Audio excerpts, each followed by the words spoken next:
唔少人收工返到屋企嘅娛樂都係睇片、煲劇、打機。有啲人可能為咗加強沉浸感，去加裝一啲 RGB 氣氛燈，去營造返唔同氣氛同埋環境。而市面上亦都有好多選擇，但好多時候都係以黏貼喺屏幕嘅背面為主。初頭睇上去效果係唔錯，但擺得耐咧就會黐塵，甚至會因為膠面老化而出現脫落嘅問題添。而最近本地品牌 8 就開發咗一款設計幾有趣嘅電腦熒幕氣氛燈 Amber 2，主打平價，而且唔係傳統嘅燈帶或者係燈管，安裝起上嚟就會乾手淨腳好多啦。究竟呢款 Amber 2嘅實際效果係點呢？今次呢條片咧就會同大家試玩一下，睇下佢係咪真係標榜到咁易 set up，又係咪真係可以完勝市場上已經賣咗好一段時間嘅傳統背光 RGB 啦？喺開始之前先多謝一直支持我哋嘅朋友，如果唔想錯過我哋最新嘅科技資訊，唔同類型嘅產品評測就記得 subscribe 我哋嘅 YouTube channel 同撳埋隔離鐘啦。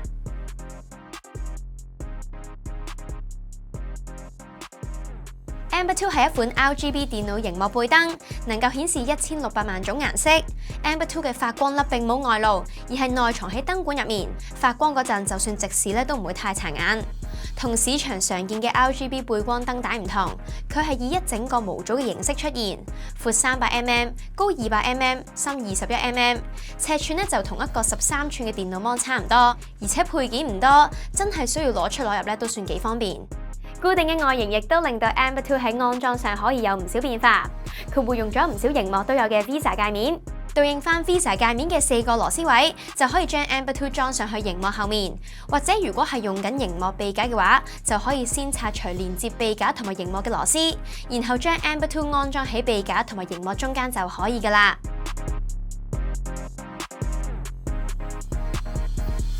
另外 ，Amber 2獨立模組嘅設計，亦都令佢可以支援傳統嘅屏幕使用。廠商方面標榜用戶可以將佢同 Windows Laptop 或者係 MacBook 配合使用。咁呢啲機背後點都唔會有螺絲位㗎啦，所以佢就附送咗2隻專用腳架，用翻附送嘅螺絲咧就可以令到 Amber 2變成直立模式，就咁企喺台上面就可以成為 Laptop 用嘅 RGB 背光啦。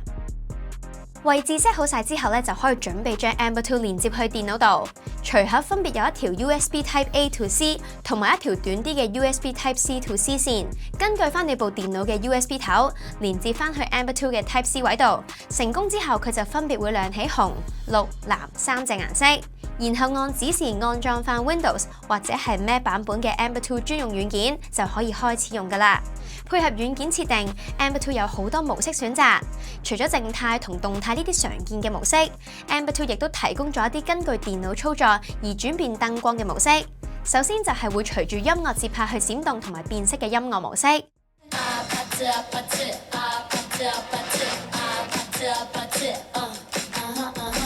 另外仲有電影模式，設定好之後可以根據電影嘅畫面，將光線打落背後嘅牆身，好似令畫面嘅光滲出嚟咁，提升觀影時候嘅沉浸感。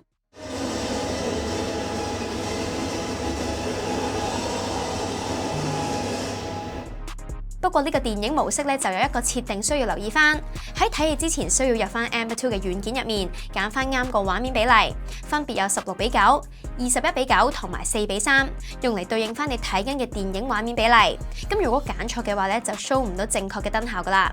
另外仲有一個聲光同步模式，作用就同電影模式有少少類似，但就會同時對畫面同音樂作出反應。但係留意翻呢個模式係冇得好似電影模式咁，俾你揀翻畫面比例。所以如果想用盡晒啲燈，就盡可能揀翻全螢幕嘅片嚟播，效果咧就會更加好啦。之後仲有遊戲模式，就係喺你撳唔同掣嗰陣，會有翻唔同嘅燈光反應。入面就內置咗唔同預設設定檔，好似射擊遊戲模式，就可以喺我哋撳 mouse 左鍵，亦即係平時射擊嗰陣閃一下；又或者係打 LOL 呢一種戰術競技遊戲嗰陣，撳 Q、W、E 呢啲技能掣嘅時候咧，都會有翻相應嘅燈效。另外，用家亦都可以對應翻唔同類型嘅遊戲或者喜好去設計翻專屬自己嘅燈效，令到你開槍或者開大技嗰陣咧都可以有額外嘅光線體驗啊！介紹完咁多個模式之後，對比起市場其他 RGB 燈條，我就覺得 Amber 2有一個好明顯嘅優勢，就係安裝方面淨係需要螺絲就可以裝上個 mon 度啦。咁因為我哋常見嘅熒幕背燈，無論係俾電視、電腦熒幕，又或者係黐牆嘅 RGB 燈都好，好多時候咧都係用雙面膠紙嚟安裝。除咗要自己度位之餘，如果係黐咗落去熒幕背面再搣翻出嚟嘅話，啲膠紙就可能會冇晒黏力，想重用咧都有啲難度啦。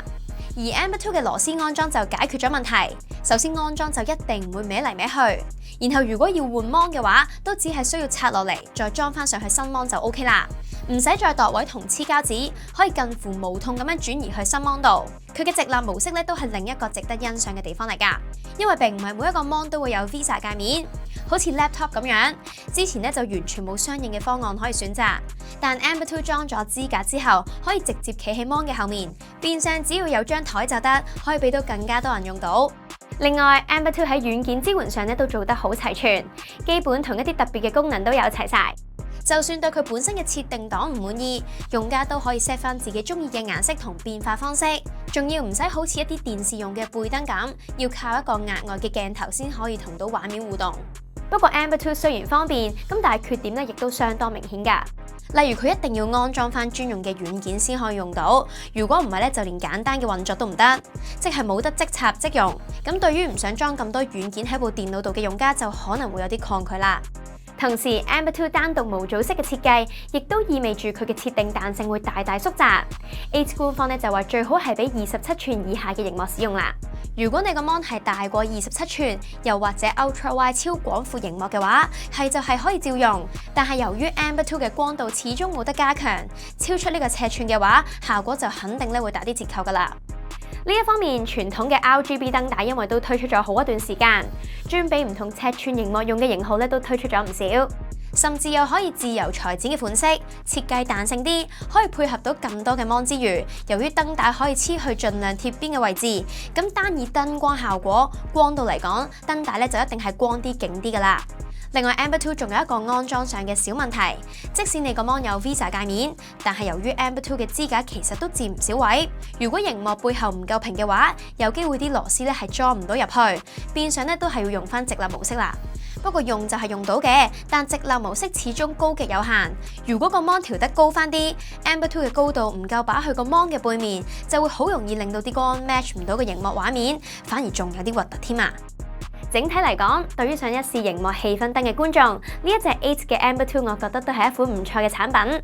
安裝方面，功能齊全，就算用唔到 Visa 界面去安裝嘅話，佢嘅直立模式都可以放喺張台度，叫做俾唔同機種，包括 laptop 嘅用家有另一類嘅 RGB 背光燈方案。不過 Amber 2始終係有啲取代唔到燈帶嘅地方，例如安裝嘅彈性、熒幕尺寸嘅支援等等，同埋佢而家嘅定價係399蚊。雖然都唔係好貴啦，但如果同樣嘅價錢用嚟買燈帶嘅話，隨時1/4嘅價錢咧都已經買得到㗎啦。咁究竟係要安裝方便，定係平價得嚟有彈性？咁就要大家自己衡量下啦。揾緊熒幕 RGB 背光燈嘅各位，對於 Amber 2提供嘅新方案有冇興趣呢？